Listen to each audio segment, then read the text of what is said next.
Kakšne so posledice epidemije COVID in drugačnega ukrepanja v zdravstvu v tem času na področju hepatitisa B in C?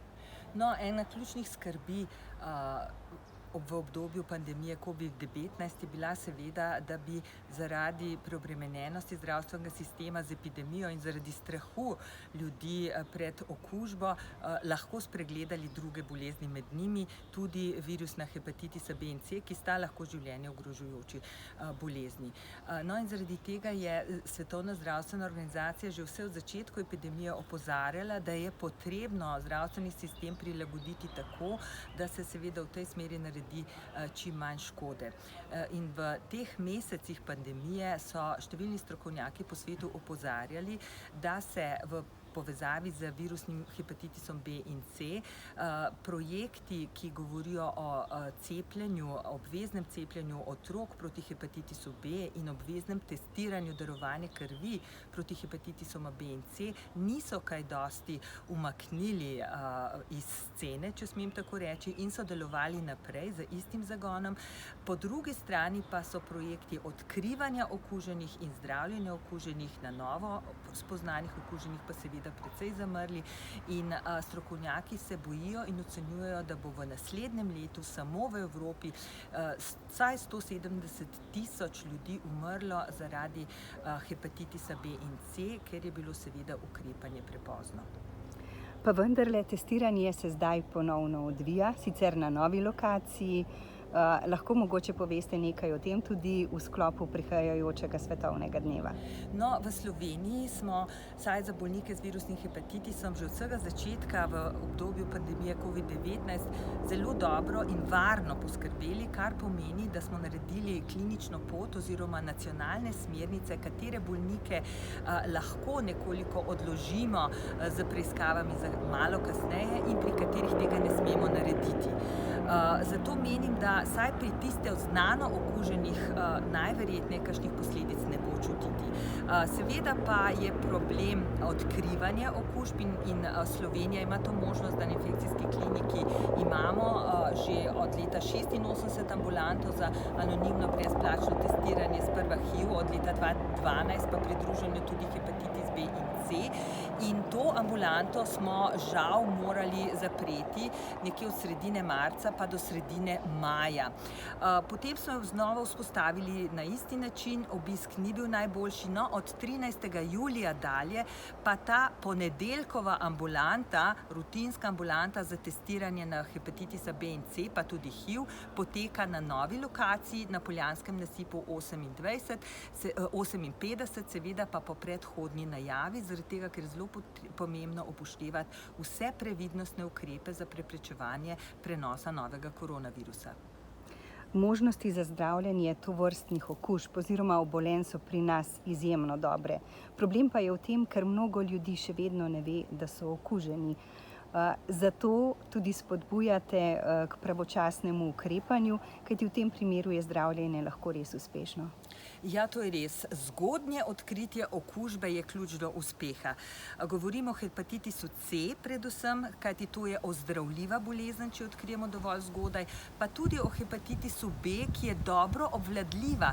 Če obe odkrijemo dovolj zgodaj, torej še pred obdobjem, ko pride že do ciroze, do odpovedi delovanja jeter ali celo do raka na jetrih. Prav v zadnjih letih, pri vsem tem napredku medicine, se nam dogaja v naših ambulantah, da bolnik prvič obišče specialista za virusne hepatitise, torej infektologa, že v obdobju, ko ima razvito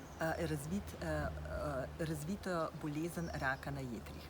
Tega seveda ne smemo in ne želimo dopuščati in zaradi tega tako pozivamo ljudi, ki nimajo nobenih bolezenskih znakov, ampak morda kakšne dejavnike tveganja svoje preteklosti, da se pridejo testirati.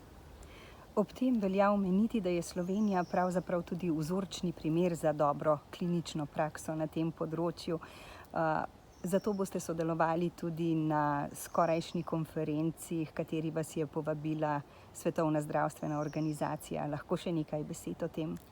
Ja, Svetovna zdravstvena organizacija ocenjuje, da ima Slovenija model dobre prakse za obvladovanje virusnih hepatitisov. Predvsem bi tukaj rada izpostavila hepatitis C.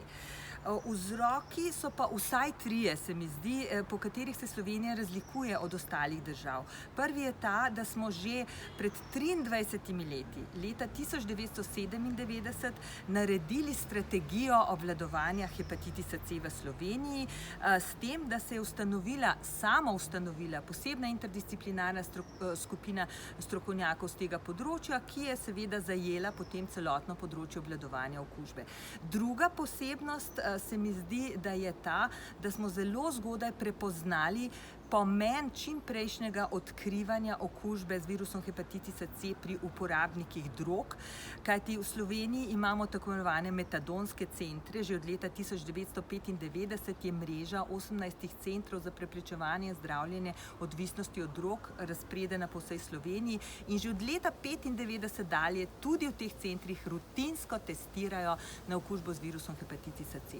Tretja nekako značilnost Slovenije pa je, da smo se s tem, ko smo dobili zelo hitro nova zdravila, pohvaliti moram vse deležnike, ki so to omogočili za zdravljenje hepatitisa C, smo se pa odločili, da bomo poskusili pospešiti projekt eliminacije hepatitisa C v Sloveniji, s tem, da smo začeli tako imenovano mikroeliminacijo. Dobro smo poznali skupine, v katerih je tveganje za okužbo veliko. V teh skupinah smo zelo hitro poiskali okužene in jih tudi takoj pozdravili. Med temi skupinami smo prvi v svetu eliminirali hepatitis C pri hemofilikih, potem v lanskem letu v hemodializnih enotah, vendar pa je to dinamičen proces, kajti prihajajo lahko novi bolniki v dializne enote.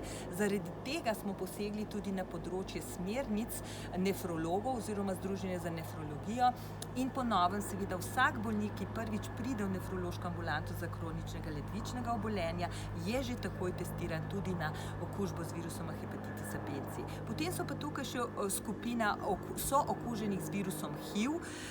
Kot vemo, tudi ta skupina je lahko bolj izpostavljena okužbi z virusom hepatitisa C in seveda, ker imamo to skupino zelo dobro nadzorovano, tudi v tej skupini redno izvajamo testiranje na C hepatitis in tudi takoj zdravimo. Tako da to so že skupine, kjer smo mikroeliminirali in se mi zdi, da ravno zaradi tega pravzaprav nekako smo primer dobre prakse. Problem so seveda uporabniki drog, vendar pa za sistemom, ki smo ga vpeljali pred 13 leti v Slovenijo, je statistična projekcija, torej matematični model pokazal, da če bomo samo podvojili število zdravljenj v tej skupini, bomo lahko že do leta 2026 zelo zmanjšali delež okuženih v tej skupini.